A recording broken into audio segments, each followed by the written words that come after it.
The title that I'm gonna go with, I think, is Don't Give Up, Be Creative. I've always wondered why I enjoy stories that are kind of like that, where the person in the story is kind of has some hard limitations, but they overcome it. And I enjoy challenging myself in that way as well. I'm very stubborn in that sense. Like, there's no way you can beat a whale when you barely spend much on your character. And I'm like, I would like to challenge that. At least I will always challenge it. I've been fanning on this basketball player for a while, who is Yuki Kawamura. Any of you guys watch the NBA?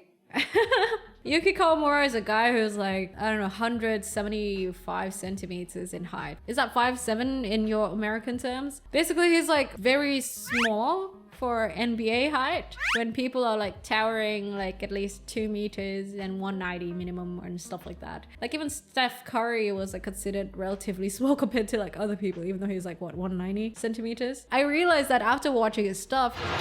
Although that was given to us, I don't know if I believe that.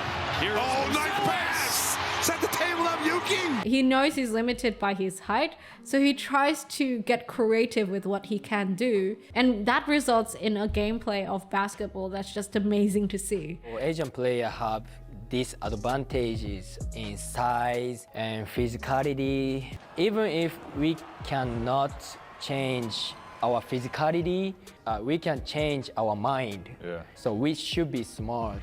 They don't give up, they instead get creative, and that brings like some of the most innovative things. Another story about that is actually Roomba, the vacuum cleaner. So apparently Roomba was like the pioneer of vacuum cleaner, or like robot vacuum cleaners in the US, right? And then they filed all the patents for technology, meaning like nobody could use like their patented technology at all. If a competitor tried to enter the market, iRobot sued them into oblivion, which stunted a lot of competition and everything like that. That was until like overseas companies, like companies from China and everything, be like, yeah, now f your technology. I'm gonna do my own shit. I'm gonna use EV technology, LiDAR on fucking robot vacuum cleaners at half the price.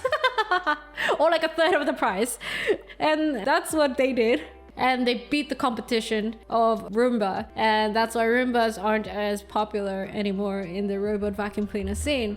So presented with challenge, they decided to get creative. I just love that mentality, you know, that sort of fuck it, we ball, fuck that shit. Let's do what we can. And I think it's good to remind ourselves that we can do that. I've always had this belief that the people who are limited by certain things and get through it are usually like the best people to work with and the best people to talk with, because they're creative problem solvers, creative critical thinkers, you know, when they don't back out of a challenge at all, but they try their best to be creative and work around it. It's also like how lazy people are. You know how lazy people just do whatever they can to be lazy, aka they will, I'm kind of guilty of it as well, because they think that something is so mendokusai or like just it's too bothersome.